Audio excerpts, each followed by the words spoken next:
Olá pessoal, é um prazer tê-los aqui no nosso curso de Atualização Jurídica 2020, primeiro semestre, para que nós juntos possamos observar as principais inovações brasileiras da doutrina da jurisprudência em direito constitucional em 2019, primeiro semestre. Quero antes disso apresentar-me. Sou Guilherme Penha de Moraes, professor do SES. Além disso, mestre em Direito Constitucional pela PUC do Rio de Janeiro, doutor em Direito Constitucional pela PUC de São Paulo e pós-doutor em Direito Constitucional pela Fordham University New York.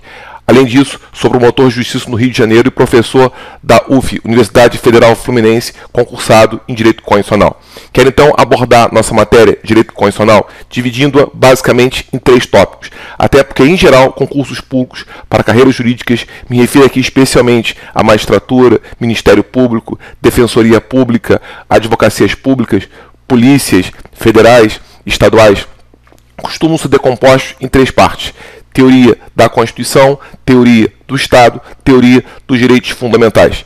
Teoria da Constituição, desde poder constituinte até controle de constitucionalidade. Teoria do Estado, desde federação até funções essenciais à justiça, evidentemente perpassando poderes legislativo, executivo e judiciário. E direitos fundamentais, desde a sua definição até a sua forma de proteção, com destaque para os remédios constitucionais. Vou então assim proceder. Vou começar com teoria da Constituição, desde poder constituinte, questões importantíssimas atuais sobre reforma constitucional, previdenciária inclusive, até direitos fundamentais com as garantias constitucionais e questões ligadas à prisão em segunda instância e à possibilidade de execução provisória da pena, mesmo antes do trânsito de eventual sentença ou acordo penal condenatório que impõe ao réu pena privativa de liberdade. Comecemos então com a teoria da Constituição, com um destaque especial para poder constituinte. Os senhores sabem, poder constituinte é o poder que institui ou que reforma uma Constituição, tanto a federal quanto a estadual. Atualmente, a grande questão envolve o poder de reforma da Constituição Federal, até porque essa Constituição passa por várias reformas a ela. Quero então destacar 2 grandes temas que são hoje importantíssimos em teoria da Constituição, em poder constituinte, ligados os dois à mudança constitucional. Um ligado à mudança formal da Constituição, que é a reforma constitucional, outro ligado à mudança informal da Constituição, que é a mutação constitucional. Reforma constitucional é qualquer situação na qual se modifique o texto da Constituição. Via de regra, isso pode acontecer por revisão à Constituição ou por emenda à Constituição. Quero lembrar que até hoje nós tivemos uma revisão à Constituição e mais de 100 emendas a essa Constituição. Ano passado, a emenda 103 estabeleceu a reforma previdenciária e deu ensejo, então, a uma grande discussão, que era a seguinte: quais são os limites previstos pela Constituição para que a reforma da Constituição via emenda possa vir a ser feita? Me refiro aqui às cláusulas pétreas do artigo 60, parágrafo 4º. Lembro os senhores que no artigo 60, parágrafo 4º, inciso 4º, contempla a Constituição como cláusula pétrea os direitos e garantias individuais. Então, uma questão importante que no passado foi citada, que pode voltar a ser discutida esse ano, seria a seguinte: qual é a extensão e profundidade da cláusula pétrea do artigo 60, parágrafo 4º, inciso 4º? Extensão seria a seguinte questão: o artigo 60, parágrafo 4º, inciso 4º, prevê que são cláusulas pétreas os direitos e garantias individuais, não também os direitos e garantias fundamentais. Direitos e garantias fundamentais compreendem mais do que direitos e garantias individuais, mas também compreenderiam os direitos coletivos, os direitos sociais, o direito à nacionalidade e os direitos políticos. A questão é: a Constituição protege com cláusula pétrea só os direitos individuais ou a Constituição protegeria com cláusula pétrea os direitos fundamentais como um todo?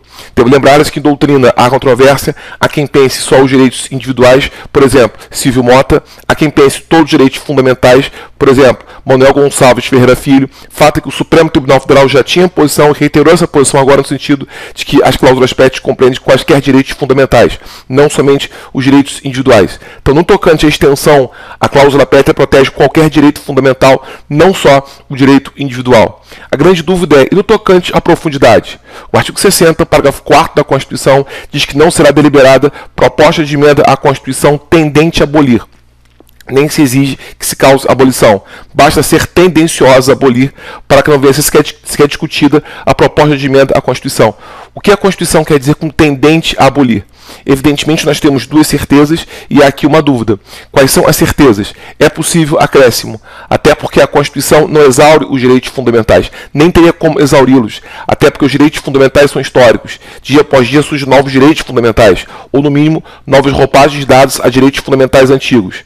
Além disso, seria impossível a subtração.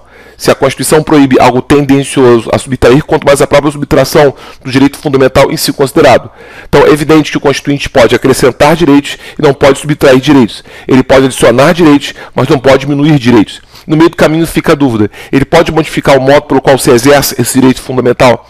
As modificações de pequena escala, as modificações de menor monta, que alteram o modo pelo qual se exerce o direito fundamental, mas não desconfiguram o direito fundamental, podem ser admitidas ou não. Me refiro aqui àquilo que os autores alemães chamam de Schredding, limite do limite, ou seja, núcleo essencial. Núcleo essencial seria o conjunto de características mínimas que dá o direito à sua identidade, sem as quais ele perde a sua identificação, sem as quais ele se desnatura, perde evidentemente aquilo que o identifica. A pergunta é: as mudanças na maneira pela qual se exerce o direito fundamental, que não desconfiguram o direito fundamental, podem ser admitidas ou não? Outra questão que em doutrina é controvertida, há quem diga que isso seria inadmissível, por exemplo, Geraldo Ataliba, há quem fale que isso seria admissível, por exemplo, Najib Gilab Filho. A posição do STF no sentido de que é possível modificação de direitos fundamentais, desde que o núcleo essencial não venha a ser atingido. O STF entende que cláusulas pétreas não são dogmas, mas que cláusulas pétreas podem ser flexibilizadas, desde que essa flexibilização obedeça a um limite mínimo, que seria o núcleo essencial, desde que ela não retire do direito a sua identidade. Por que eu falo acerca disso? Ano passado, a emenda 103 de 2019 modificou normas previdenciárias, que são direitos sociais, e muitas situações para restringir esses direitos sociais e para impor aos titulares situações menos benéficas do que aquelas situações que eram verificadas antes dessa emenda. Notem, reforma da Constituição que não atingiu só os direitos individuais, mas alcançou também os direitos sociais, inclusive para flexibilizá-los. A pergunta é: essa emenda seria em si própria constitucional ou não? Na concepção dela, ela seria válida ou não? E a resposta é: na visão do Supremo Tribunal Federal, a princípio sim. A princípio sim, ela seria constitucional, ela seria válida. Claro, não aqui se exclui a possibilidade de pontualmente existir alguma inconstitucionalidade, pelo fato de pontualmente esse núcleo essencial ser atingido em alguma situação fática. Agora, na concepção genérica, a emenda à Constituição aqui abordada por nós, que é 103 de 2019, ela é constitucional, ela é válida. Porque na visão do STF, qualquer direito fundamental é cláusula pétrea, inclusive o direito social, mas cada direito só está protegido no tocante ao seu núcleo essencial. O STF dá com uma mão e tira com a outra. Dá com uma mão porque diz que qualquer direito fundamental, não somente o direito individual, está à sua proteção, mas tira com a outra, porque afirma que cada um deles só está protegido no tocante ao seu núcleo essencial. Houve então uma reforma da Constituição que, de certo modo, alcançou direito não individual, direito social. Não há dúvida, isso é cláusula pétrea, será compreendido pela interpretação extensiva do artigo 60, parágrafo 4º, inciso 4º. No entanto, cada um desses direitos fundamentais, como direitos sociais, só estaria protegido no tocante ao seu núcleo essencial. E, a princípio, essa reforma não atingiu esse núcleo essencial. Repito, pode ser que pontualmente haja alguma inconstitucionalidade, mas, em gênero, não se pode dizer que esse núcleo essencial de direitos sociais tenha sido amesquinhado, tenha sido atingido, até porque, de certa maneira, a concepção genérica da Previdência foi conservada com diversas modificações.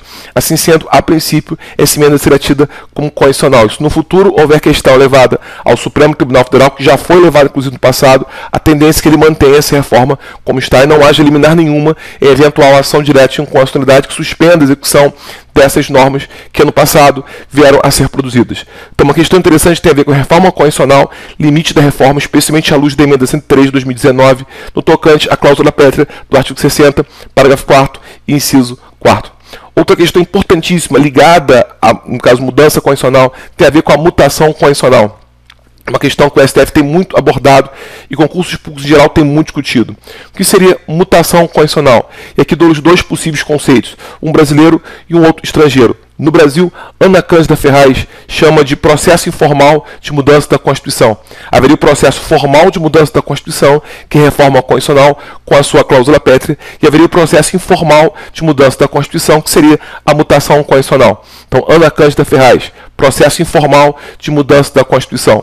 No exterior, Carlos Menor, um grande autor espanhol, diz que mutação constitucional seria mudança de contexto sem mudança de texto. Vejam, mudança de contexto sem mudança de texto. O texto é o mesmo, até porque se fosse outro não seria mutação, seria reforma, mas o contexto se altera. Se o contexto se altera, a interpretação muda. Essa interpretação nova dada a um texto antigo, porque o contexto passou a ser diferente, seria então mutação constitucional. Então, processo informal de mudança da Constituição, à luz de Ana Cândida Ferraz, ou mudança de contexto sem mudança de texto, a teor de Carlos Menor.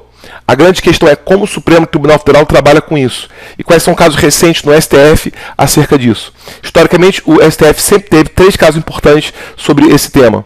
Um seria o HC 82959, outro seria o MS 26602, especialmente a ADPF 132. Quero agora ressaltar 2 casos muito recentes, que seriam um quarto caso, a ADI 3406 e a AP 937, ambos do Rio de Janeiro, que discutiam um caso importante de mutação constitucional. Inclusive, há dúvidas se seria um caso de mutação constitucional ou até um caso, eventualmente, de mutação inconstitucional. Quero lembrar desde o início que mutação constitucional se aplica a qualquer poder público, não só ao poder judiciário, mas a poder executivo, a poder legislativo e até a órgãos dependentes, como Tribunal de Contas e Ministério Público. E quando feita pelo poder judiciário, não se restringe ao Supremo Tribunal Federal, pode ser feita por um juízo ou tribunal. Estou aqui a citar casos do Supremo Tribunal Federal porque são mais famosos. Agora, quero lembrar que o poder público como um todo, inclusive no judiciário, juízos ou tribunais podem efetivar mutações constitucionais. Exemplos no Supremo Tribunal Federal de mutações constitucionais são esses. Então, por exemplo, HC 82959, famoso caso no qual o Supremo Tribunal Federal admitiu progressão de regime prisional na hipótese de crime hediondo.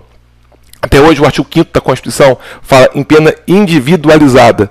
E até então, o Supremo Tribunal Federal dizia que essa pena era a pena que o magistrado qualificasse e quantificasse, não também sendo obrigado a acompanhar a sua execução.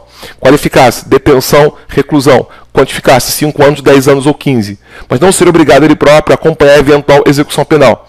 Entendeu, então, que quando a lei de crimes hediondos dizia que o regime era fechado integralmente, ele era condicional. Porque o magistrado, ao fixar esse regime, qualificaria a pena e quantificaria a pena. E daria satisfação, então, à garantia prevista pela Constituição Federal. Bom, com a composição nova do Supremo Tribunal Federal, modificou-se esse entendimento. E passou-se, então, a dizer o seguinte: quando a Constituição dissesse pena individualizada, seria a pena qualificada, quantificada e acompanhada. Se eventualmente o culpado, até porque já havia transjugado aquela sentença, desse ensejo de demonstração de ressocialização, deveria ser beneficiado com progressão do regime prisional, mesmo se o crime fosse hediondo. Passou então a dizer que o regime deveria ser fechado inicialmente e não, nesse caso, totalmente, e admitir progressão durante essa execução penal. Assim o STF entendeu, depois houve alteração legislativa que contemplou essa possibilidade. Outro exemplo, MS 26602, o famoso caso da infidelidade partidária. Até hoje o artigo 55 da Constituição fala de causa de perda de alguns mandatos parlamentares e não contempla essa possibilidade. O STF dizia até então que esse artigo contemplaria enumeração exaustiva e não poderia haver nenhum outro caso pelo qual o parlamentar federal perdesse seu mandato, a não ser aqueles casos previstos no artigo 55 dessa Constituição. Com a nova composição, o STF mudou a posição e passou a dizer o seguinte: o artigo 55 contemplaria enumeração exemplificativa, não enumeração exaustiva. E poderia haver construção principiológica a admitir outras possibilidades pelas quais deputados ou senadores perdessem seus mandatos, que não estivessem ali contempladas. O primeiro caso foi esse: infidelidade partidária.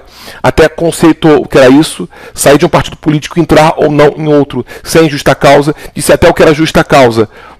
Mudança de ideário político, perseguição política ou criação de novo partido político. Chegou inclusive a desenvolver casos melhores acerca disso. Isso aqui é caso de mutação constitucional.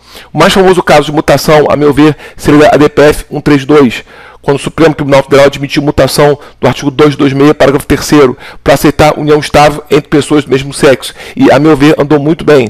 Até hoje, a Constituição diz união estável entre homem e mulher, devendo ali facilitar a sua conversão em casamento. Até então entendia-se que, na verdade, união estável pressuporia sexos diversos e haveria configuração a partir de homem e mulher. Ali o STF disse o seguinte: quando a Constituição fala homem e mulher, ela quer dizer pessoa humana capaz de afeto. E poderia haver a distinção entre união estável heteroafetiva entre pessoas de sexos diversos e união estável homoafetiva entre pessoas de sexos iguais. Isso são as duas formas de união estável. Historicamente, grandes casos no STF de mutação constitucional sempre foram esses. Recentemente, o STF tem 2 casos importantes de mutação constitucional. Um quarto caso é da ADI 3406, quando o STF releu completamente a norma do artigo 5.2, inciso 10 da Constituição Federal, questão importantíssima ligada a controle de constitucionalidade.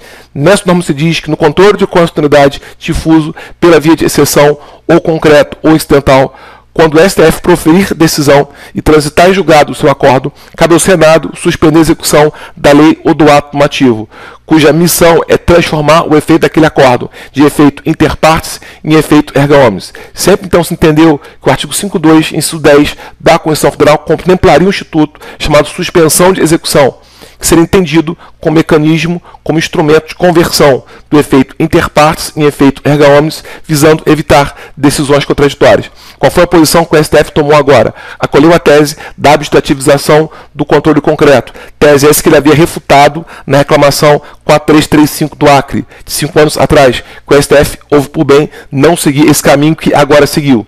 E passou a dizer o seguinte: todas as vezes que o plenário do Supremo Tribunal Federal conheça em abstrato de um caso concreto, daí a expressão abstrativização, o acordo já tem, por si só, eficácia erga omnes e vinculante, mesmo antes da Casa Legislativa, o Senado, manifestasse acerca disso.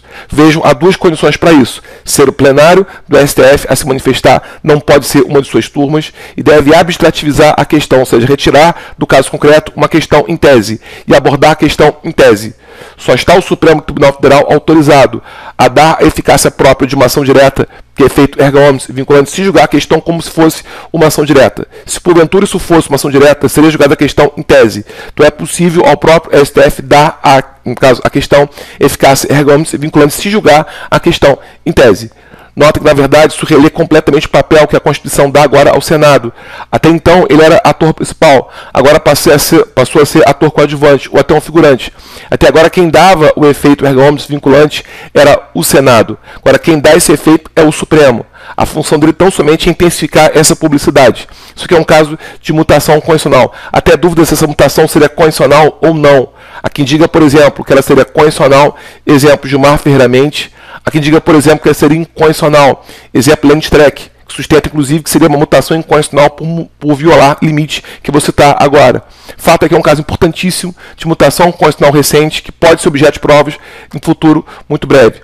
E outra questão importante foi da AP 937, também do Rio de Janeiro, quando o Supremo Tribunal Federal releu a questão ligada à foro especial dos deputados federais ou senadores da República, e passou a dizer que o Supremo Tribunal Federal só tem competência se porventura houver crime praticado no mandato e em razão do mandato. Ou seja, crime praticado no mandato, entenda-se, crime após a posse. É bom lembrar que a Constituição, no artigo 5.3, parágrafo 1º, fala em diplomação. O STF falou em posse. São atos diferentes. Até porque diplomação é o ato pelo qual se declara que alguém foi eleito e se lhe habilita a desempenhar esse mandato eletivo.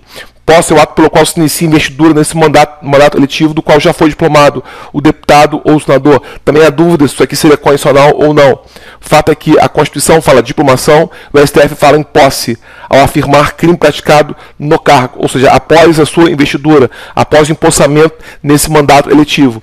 E crime praticado em razão do cargo, ou seja, em razão das atribuições próprias do cargo, não ser um crime estranho às funções.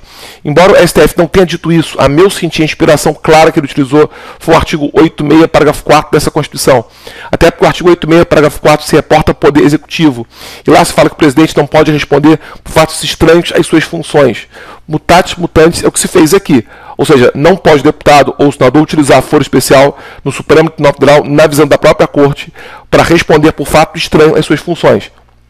Portanto, qualquer fato anterior à posse ou qualquer fato posterior à posse estranho às atribuições do cargo, hoje não mais merece prerrogativa de foro, não mais mereceria foro especial por prerrogativa de função. Isso aqui é um outro caso de mutação constitucional. Então, nesse caso, eu acho importante a abordagem desses acordos. HC 82959, MS 26602, ADPF 132, recentemente ADI 3406 e AP 937. Última questão. A mutação pode ser aceita, mas se porventura ela for aceita, que limite se impõe a ela? Chama-se limite semântico, ou seja, o texto. Eu posso construir tudo, desde que o texto aceite essa construção. Eu posso construir tudo, desde que, na verdade, o texto contemple a construção feita por mim. O que eu não posso, na verdade, utilizar um modo informal de mudança condicional pelo STF ou não, dar a ele o nome de mutação condicional e ultrapassar o limite do texto, construir alguma coisa contra o texto. Isso é um caso de mutação incondicional. Isso seria um caso, então, de ativismo judicial, sem obedecer a limites previstos pela Constituição. Lembre-se, então, do limite semântico, limite do texto. No tocante, então, à reforma constitucional, a poder constituinte, as grandes questões são essas. Depois, o programa, em geral, fala de Constituição. Qual é a grande questão importante sobre Constituição? Esse ano, o TJPA, em prova inclusive anulada, fez uma pergunta sobre o que seria Constituição cesarista ou Constituição bonapartista. Tem uma razão de ser essa pergunta e pode ser que ela volte a ser feita. O que é isso? Constituição cesarista ou Constituição bonapartista. O senhor sabe que o poder constituinte, volta inclusive a falar de poder constituinte, quando ele for poder constituinte originário, de criação de uma nova Constituição, ele é incondicionado. Não tem modo pelo qual se pode manifestar pré-concebido, pré-definido, pré-estabelecidos. Mas os modos pelos quais ele tem manifestação são modos realmente livres. No entanto, há modos mais comuns do que outros. Os dois modos mais comuns são promulgação e outorga. Havia uma terceira via que se dava o nome de método bonapartista ou cesarista, que era uma coisa que estava abolida há 200 anos e que agora, por alguns exemplos, voltou a ser utilizada. Me refiro aqui, por exemplo, à Venezuela, em 99, ao Equador, em 2005, a Bolívia, em 2009 e Cuba, em 2019, ano passado, que justificou então a pergunta que foi feita no TJPA. Que é isso, método bonapartista ou cesarista. Há uma Constituição que é outorgada, há uma Constituição que é imposta. Mas não obstante ser imposta, depois sujeita-se à consulta do povo, por plebiscito ou por referendo. Lembre-lhes, plebiscito, referendo são consultas populares, sobre algum assunto feitas ao povo. A diferença que existe entre elas é de tempo. Plebiscito é anterior a, referendo é posterior a. Há o que decisão a se tomar. Se a consulta é feita antes dela, de tal modo que será tomada decisão, se for aprovada em consulta, há plebiscito. Se a consulta é feita depois dela, de tal modo que só se mantém decisão, se ela for aprovada, há referendo. Posso até te dar aqui uma metáfora. Plebiscito é um cheque em branco, referendo é um cheque avalizado. Plebiscito eu já autorizo aquilo que vier a ser feito. Referendo já aprova aquilo que já foi feito. Na verdade, nesse método bonapartista ou cesarista, a Constituição é outorgada, é imposta. Mas para dar a essa Constituição um grau mínimo de legitimidade que ela não tem na sua origem, até porque a sua origem ela é legítima, sujeita-se à Constituição antes de entrar em vigor ou depois disso, a consulta é feita ao povo por plebiscito ou por referendo. Isso seria então a Constituição bonapartista ou Constituição cesarista. Vejam, a sua origem é ilegítima. Ela não tem o batismo do povo. Ela nasce imposta, nasce outorgada. Mas depois, para ganhar um grau mínimo de legitimação que na sua origem ela não tem, para submeter-se ao batismo do povo, ter legitimidade popular, sujeite-se à consulta do povo, por plebiscito ou por referendo. Venezuela utilizou isso, Equador utilizou isso, Bolívia utilizou isso e no passado Cuba utilizou isso também. Nos 4 casos, houve uma Constituição outorgada. Nas 4 hipóteses, houve plebiscito, poderia ser caso de referendo, não foi. Nas 4 hipóteses, houve consulta feita antes da norma entrar em vigor. Isso quer dizer a Constituição bonapartista ou cesarista, ou seja, que não tem participação do povo na sua instituição, mas adquire posteriormente essa participação por consulta feita a ele, por algo mínimo de legitimidade que a norma passa a ter pela consulta que se faz posteriormente à sua outorga. Então, no tocante à Constituição, acho que é o grande tema ligado a ela. Chegamos a um tema crucial da teoria da Constituição, que é o controle de constitucionalidade. Passamos pela causa, poder constituinte, pelo efeito, Constituição, e pelo modo pelo qual se tutela a supremacia dessa Constituição, que é o controle de constitucionalidade. O senhor sabe que o controle de constitucionalidade, na verdade, é uma verificação de uma relação mantida entre norma legal e norma constitucional, para verificação da validade da norma legal à luz da norma constitucional. Já toquei um tema importante ligado a controle de constitucionalidade hoje, que é a abstrativização do controle concreto. Quero tocar agora em outro tema ligado ao controle de constitucionalidade. É plausível que esse ano haja alguma questão sobre o chamado efeito backlash. O que é isso e como isso pode ser feito? Até porque nós temos no Brasil emenda à Constituição recente que contemplou essa hipótese, 96. E se aguarda no futuro outra emenda, se viesse aprovada, que poderá contemplar outro caso disso, ligado à reativação da posição do STF sobre prisão em segunda instância. Então, o que vem a ser efeito backlash? Efeito backlash tem 2 nomenclaturas possíveis. Em doutrina, chama-se reação legislativa à decisão judicial. Há muitos autores, inclusive eu próprio, meu livro, que falam nisso. Reação legislativa à decisão judicial. Em jurisprudência, o Supremo Tribunal Federal chama isso de ativismo congressual. Não confundir ativismo judicial, que eu já falei hoje, com ativismo congressual, que eu estou a falar agora. Então, em doutrina, reação legislativa à decisão judicial. E em jurisprudência, ativismo congressual é qualquer situação na qual o Poder Legislativo reage contra a posição tomada pelo Poder Judiciário, inclusive pela sua mais alta corte, que é o Supremo Tribunal Federal. Ou seja, faz um backlash, faz um retorno à orientação anterior. Isso é possível no Brasil? É. E é possível com que fundamento? Porque nossa Constituição, no artigo 102, parágrafo 2º, ao falar de efeito vinculante nas ações diretas de controle de constitucionalidade e depois repetir isso no artigo 103, ao falar de efeito vinculante em súmula do Supremo Tribunal Federal, diz que esse efeito vinculante é oponível aos demais órgãos do Poder Judiciário e à administração pública. Pode verificar isso. No artigo 102, parágrafo 2º, consta demais órgãos do Poder Judiciário e administração pública. E no artigo 103A se repete a mesma coisa no seu caput, demais órgãos do Poder Judiciário e administração pública. Isso me leva então a dizer o seguinte: a contrário senso, esse efeito vinculante não se aplica, primeiro, ao Supremo Tribunal Federal, porque a norma fala demais órgãos do Poder Judiciário, e segundo, ao Poder Legislativo inteiro. Até porque não se fala aqui de Poder Legislativo, se fala demais órgãos do Poder Judiciário e administração pública. Ao não se aplicar ao Supremo Tribunal Federal, abre-se aqui a possibilidade que muitos autores americanos chamam de overruling. Overruling é mudança, é guinada, é alteração. É a possibilidade que teria o Supremo Tribunal Federal de modificar a sua jurisprudência, por não se adequar àquilo que pensou no passado. E notem, o STF faz muito isso. Não é vedado ao Supremo Tribunal Federal modificar a sua jurisprudência, pelo contrário, esse overruling é juridicamente possível. O que é criticável é a velocidade pelo qual ele faz uso disso e a insegurança que isso causa. Mas o fato é que essa modificação é possível, até porque, reparem, esse efeito vinculante não se aplica ao próprio Supremo Tribunal Federal, se aplica aos demais órgãos do Poder Judiciário. Até porque, se esse efeito vinculante se aplicasse ao próprio STF, fossilizaria a sua jurisprudência. Ele ficaria, de certo modo, até mesmo impossibilitado de modificar aquilo que ele um dia pensou. Isso quer dizer overruling, mudança. Agora, ao não se aplicar ao Poder Legislativo, abre-se então essa possibilidade do Poder Legislativo reagir contra aquela decisão e modificar aquilo que o próprio STF houver antecedido. Então, há fundamento na Constituição para esse efeito backlash, para essa reação legislativa à decisão judicial, para esse ativismo congressual. Seria justamente a norma do artigo 102, parágrafo 2º do texto constitucional, que, repito, não se reporta a poder legislativo como sujeito passivo desse efeito vinculante, não só em decisão tomada pelo Supremo Tribunal Federal em controle de constitucionalidade abstrato do artigo 102, parágrafo 2º, como também de súmula do Supremo Tribunal Federal no artigo 103 caput dessa Constituição, aliás, 103A caput dessa Constituição. Isso me leva também a falar o seguinte: aqui acho importante citar dois autores. Um do Rio de Janeiro, Rodrigo Brandão, ou de São Paulo, que é Conrado Ubner Mendes. Rodrigo Brandão tem a tese dos diálogos institucionais. Isso permite então que nasça um diálogo institucional entre o Poder Judiciário, via Supremo Tribunal Federal, e o Poder Legislativo, via Congresso Nacional. Notem que Rodrigo Brandão fala em diálogos institucionais. Diálogo é conversação, nem sempre amistosa. O que deve haver é um diálogo, o que deve haver é um limite à democracia. O que não pode haver é uma ruptura. Nem sempre diálogo quer dizer conversa amistosa entre amigos.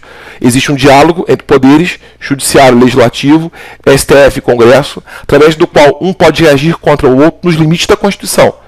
A teoria do diálogo entende que seria impossível a ruptura, mas qualquer tipo de litígio dentro dos limites da Constituição seria admissível. Então, Rodrigo Brandão, diálogos institucionais.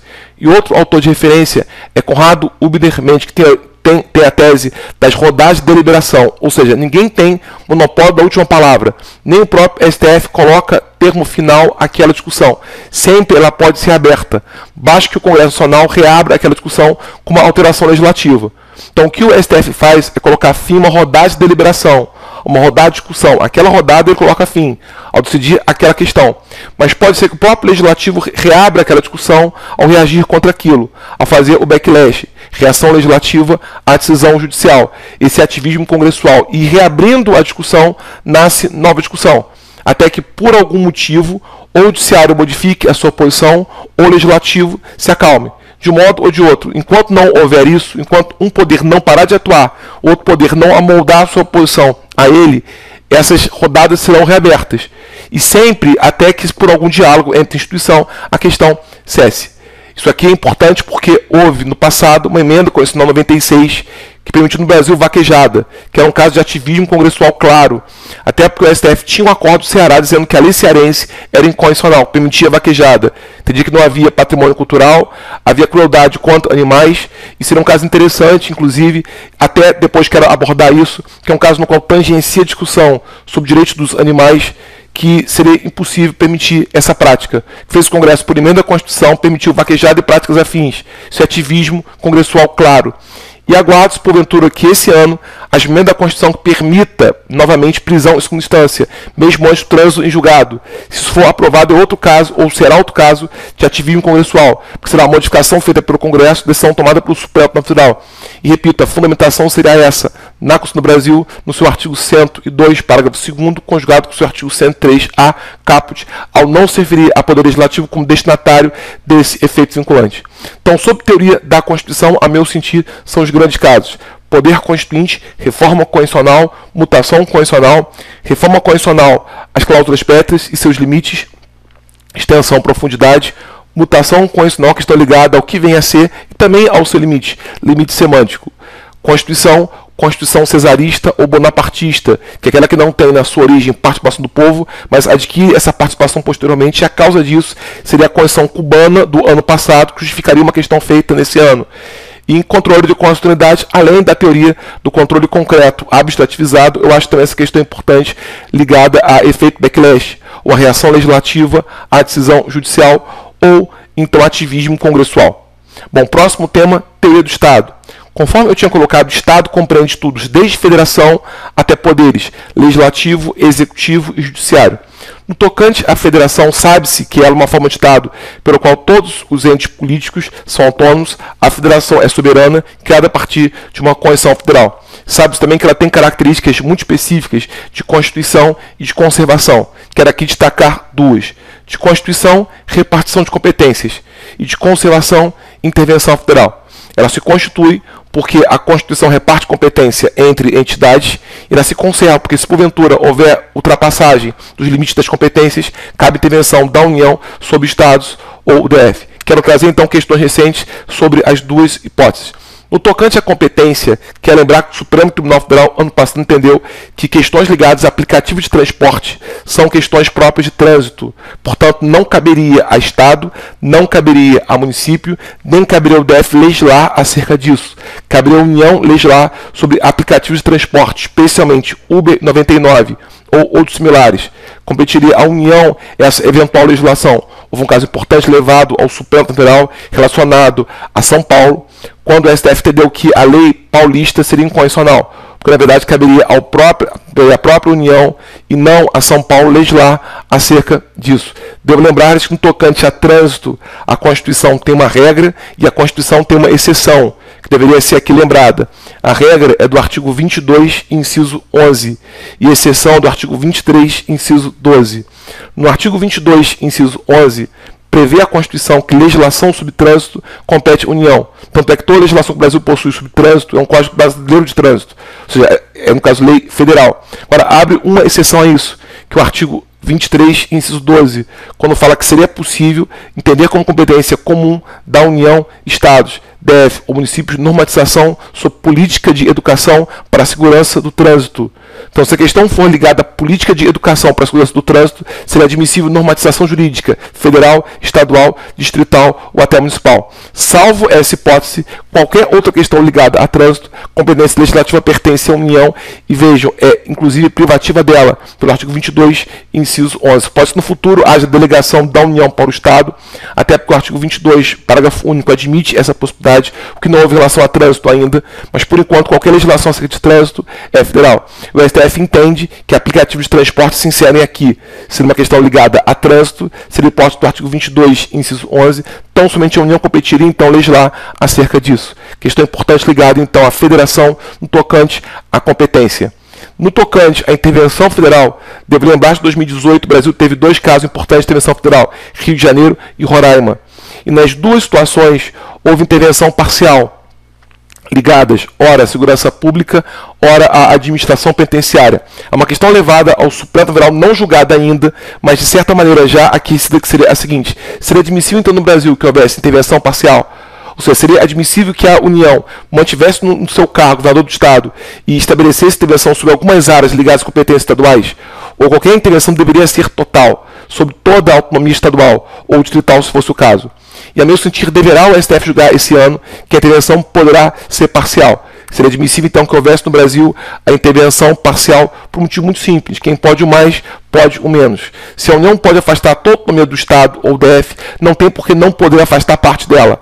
Se ela pode afastar toda a auto-organização, todo o autogoverno, toda a auto-administração, não tem por que não poder a União afastar parte dessa auto-organização e ou parte desse autogoverno e ou parte dessa auto-administração.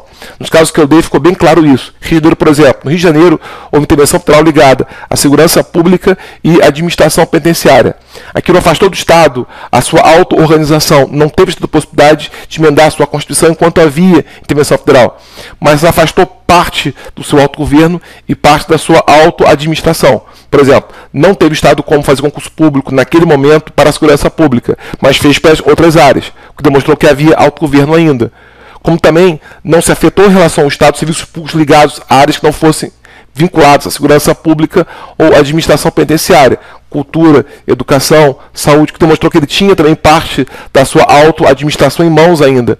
Então é possível essa intervenção parcial, não se obriga que ela venha a ser total, ela pode realmente ser parcial, com um argumento muito simples: quem pode o mais, pode o menos. Então, sobre federação, a meu ver, as principais questões atuais são essas: competência da União para legislar sobre trânsito, que compreende, inclusive, aplicativos de transporte de passageiros individuais, como Uber e 99, e no caso, a questão ligada à intervenção federal, que a possibilidade dela vir a ser parcial, a não obrigatoriedade de ser total, ser parcial, é essa intervenção da União no Estado ou DF.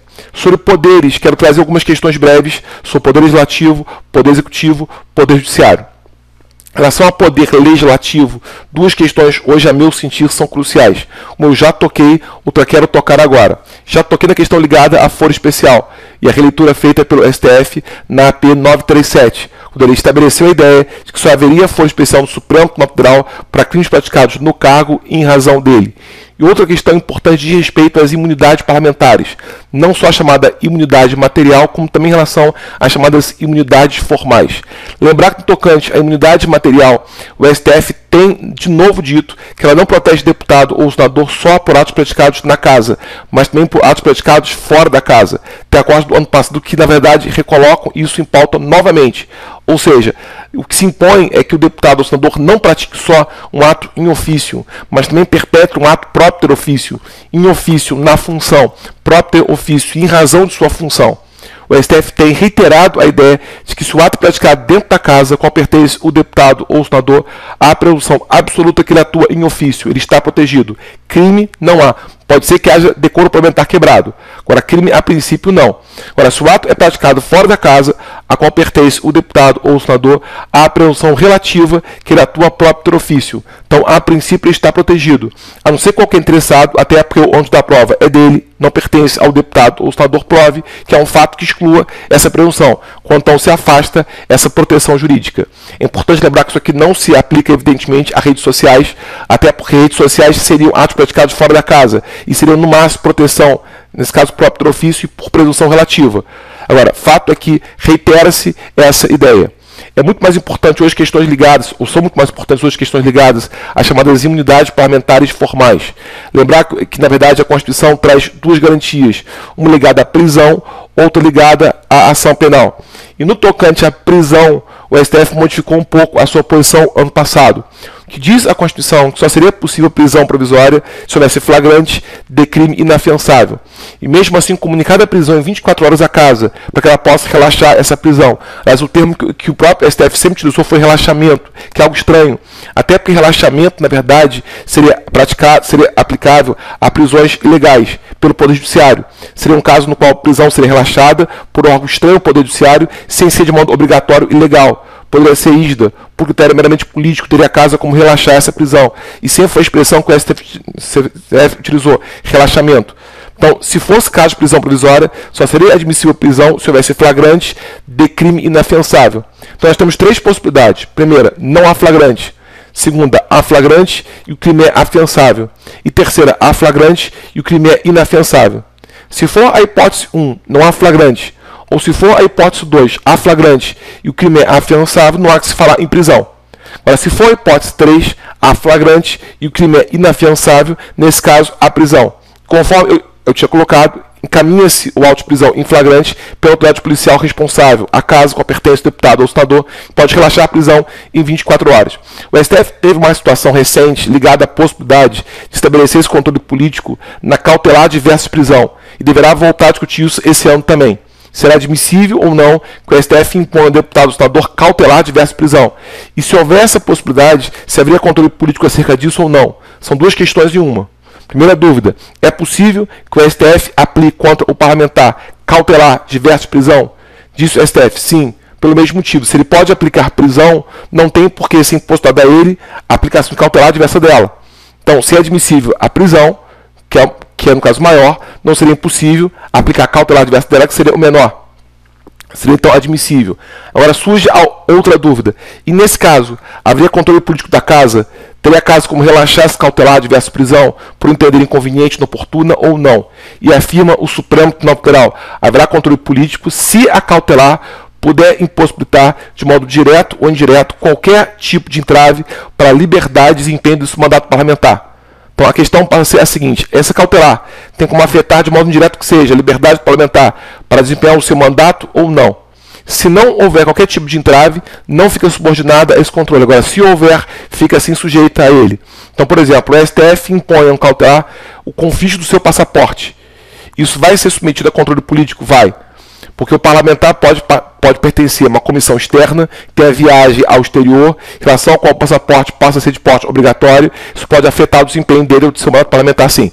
Então, passa a ser obrigatório um controle da casa sobre isso. Agora, digamos que o STF impõe sobre o deputado ou senador monitoramento eletrônico. Isso vai submetê-lo a controle político? Não. O monitoramento eletrônico não afeta a liberdade do mandato, até porque ele pode desempenhar o mandato com monitoramento ou sem. Então, poderia o STF aplicar esse cautelar sem que houvesse controle político qualquer. Então, cuidado com questões ligadas então, a essas imunidades parlamentares, especialmente formais, ligadas à prisão provisória. No tocante a poder executivo, uma questão crucial tem a ver com o limite da atuação do presidente na expedição de decretos. E seria admissível ou não no Brasil decreto autônomo. O que é isso? Decreto autônomo. Decretos podem ser de 2 tipos, regulamentares e autônomos. Regulamentar regulamenta a execução da lei, ou seja, regulamenta o modo pelo qual se executa a lei no caso concreto. Autônomo é aquele que existe de modo autônomo em relação à lei. Então, decreto autônomo é aquele que exerce a função da lei, ou seja, é aquele que inova a ordem jurídica. De outro modo, é aquele que não busca fundamentação de validade na lei, e sim diretamente no texto constitucional, como se fosse uma lei, e exerce a função da lei. A questão é, decreto regulamentar sempre houve no Brasil, nunca houve discussão acerca dele. Pode perceber que a Constituição contempla a sua possibilidade no artigo 8.4, inciso 4º, parte final. Lá se fala, compete ao presidente sancionar, publicar e promulgar leis, expedir decretos para sua fiel execução. Expedir decretos para sua fiel execução. Isso que quer dizer decreto regulamentar. Sempre houve, não há dúvida acerca dele.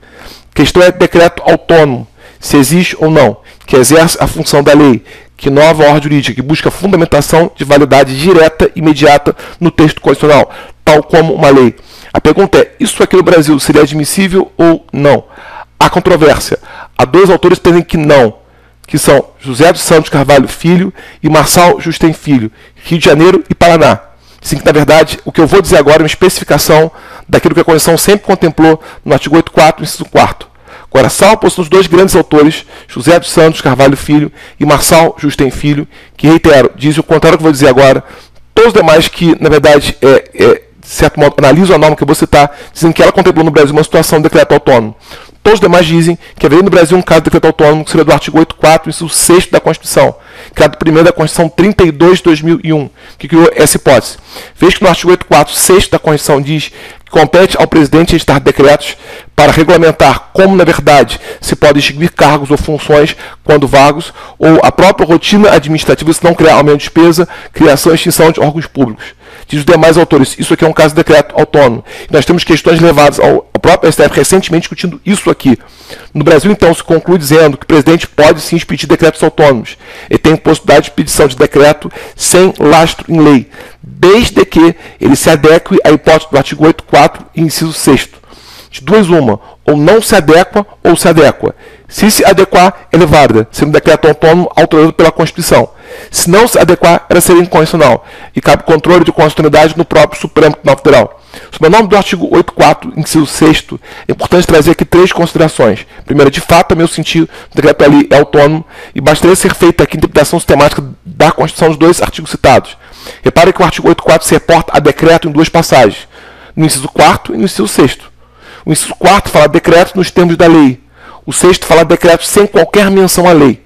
Ora, se há uma norma que diz decreto com referência à lei, e se é outro que repete decreto sem referência a ela, é claro que aqui volta a se falar de decreto, mas de outra forma. Se amparo em lei, autônomo em relação a ela. Então, primeiro, o lastro para isso seria a interpretação sistemática da Constituição no artigo 8.4, inciso 4º e inciso 6º, porque, reitero, no inciso 4º existe menção à lei, no 6º não existe essa mesma alusão.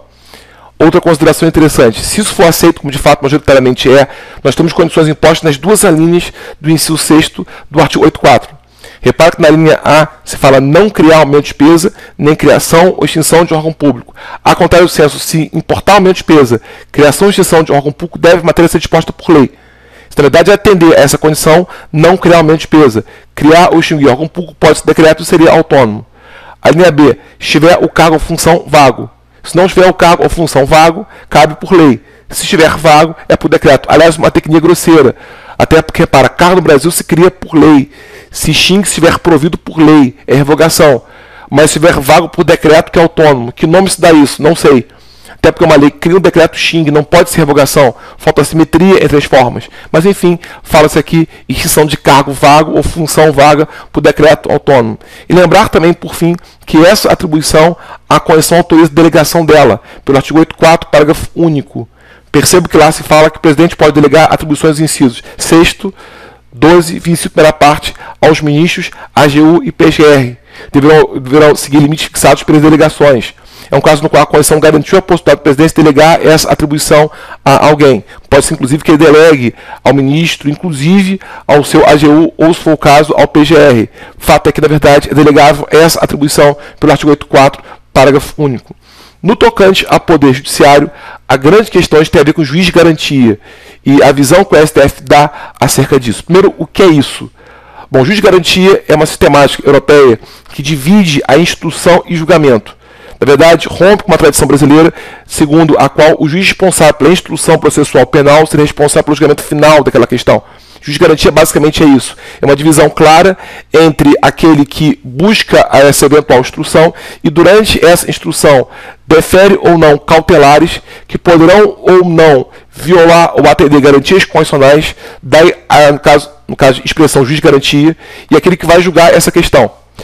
De certo modo, a fundamentação ideológica disso é para garantir aquele que julgue absoluta imparcialidade, que ele não fique, de certo modo, impressionado por aquilo que colheu durante essa instrução. Na verdade, então, seria essa ideia, ou seja, que na verdade haveria uma separação entre aquele que instrui o processo e aquele que julga essa causa. Aquele que instrui é o de garantia, ou seja, que dá aso às garantias constitucionais e, na verdade, tutela essas garantias. E aquele que julga justamente para garantir a imparcialidade daquele que julga. Não é tradição brasileira, mas é uma coisa que nós importamos do direito europeu. É importante lembrar que o STF deferiu liminar em uma ação direta de inconstitucionalidade primeiro para suspender a sua aplicação por 6 meses, depois para suspender a sua aplicação sem tempo definido. Algumas considerações. Em primeiro lugar, é possível que o STF defira liminar durante recesso?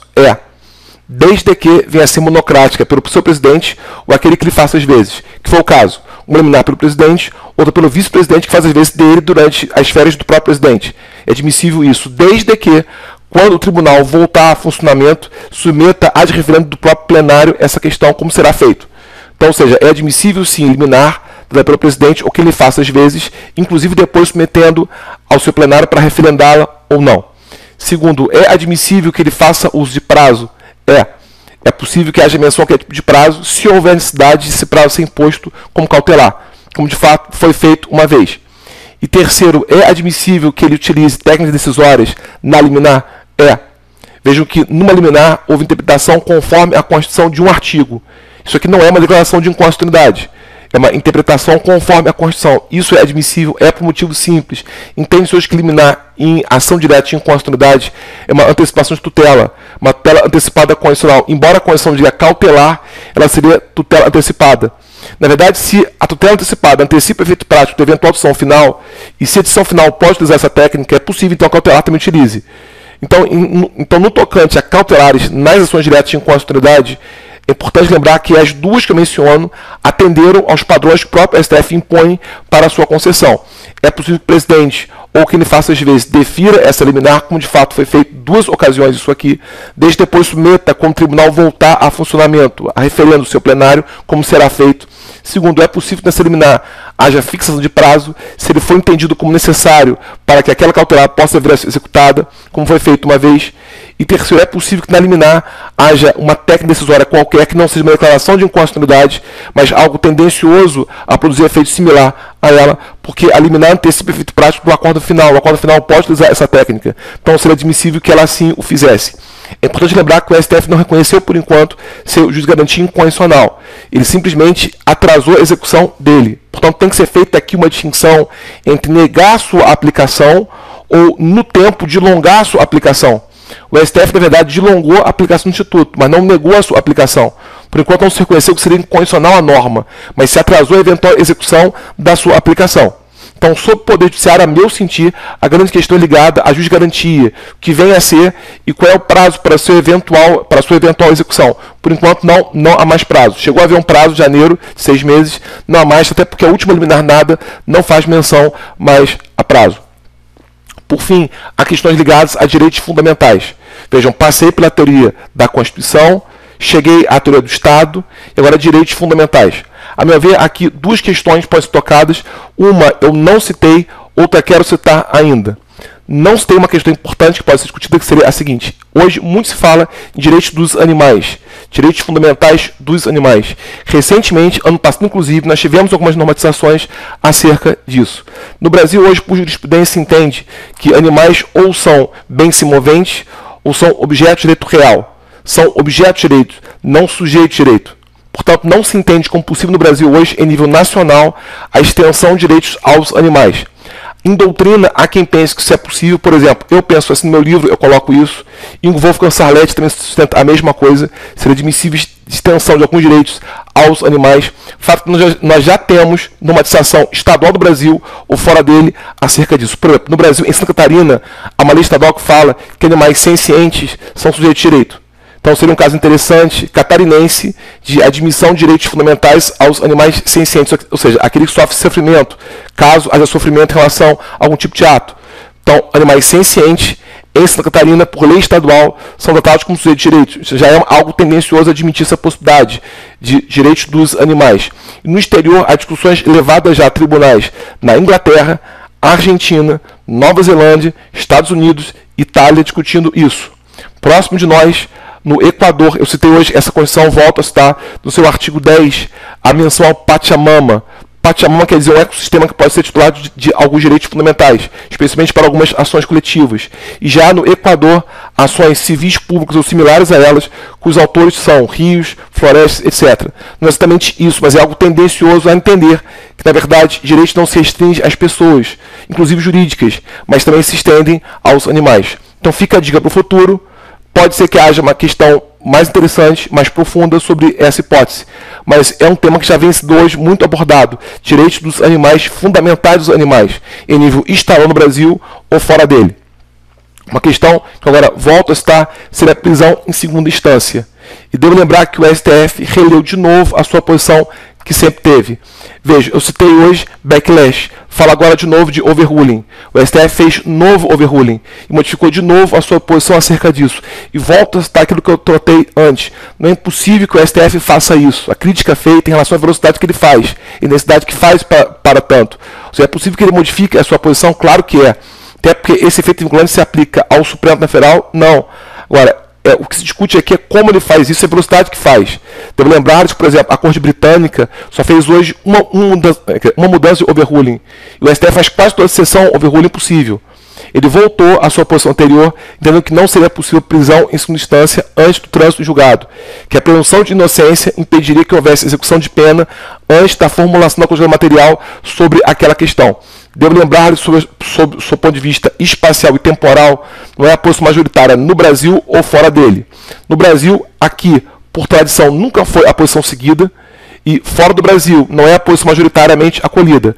Agora, o STF voltou à sua posição de impedir que haja execução de pena em segunda instância antes do trânsito em julgado, caso vai ser pena privativa de liberdade.